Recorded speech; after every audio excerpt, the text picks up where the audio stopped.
আজকে ড্রাগনের দুটো আলাদা আলাদা ভ্যারাইটি আছে।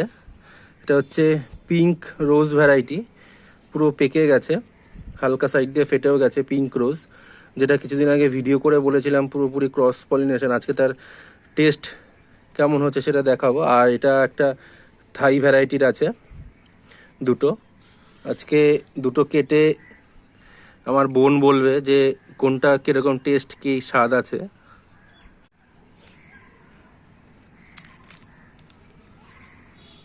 এটা থাই ভ্যারাইটি।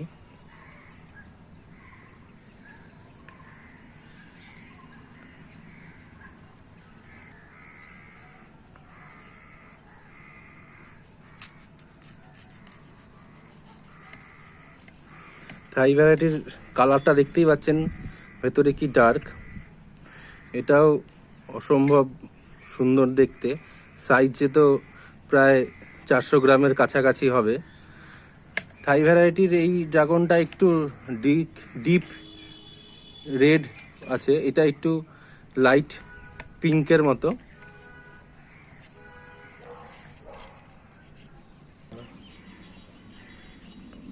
এবার আমার বোন খেয়ে বলবে কোনটা কি স্বাদ আছে, কোনটার মিষ্টি বেশি মিষ্টি কম।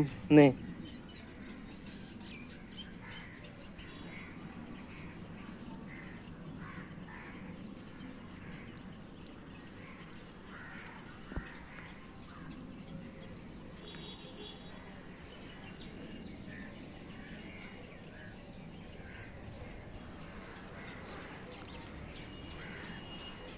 কোনটা বেশি স্বাদ, কোনটা মিষ্টি বেশি, কম বেশি কোনটা? দুটোই মিষ্টি, তবে আমার কাছে এইটা একটু বেশি মিষ্টি লাগলো, আর এটাও সুন্দর টেস্টের। আচ্ছা, ওর কাছে এই থাই ভ্যারাইটির ড্রাগনটা বেশি মিষ্টি, পিঙ্ক রোজটা একটু কম মিষ্টি মনে হয়েছে।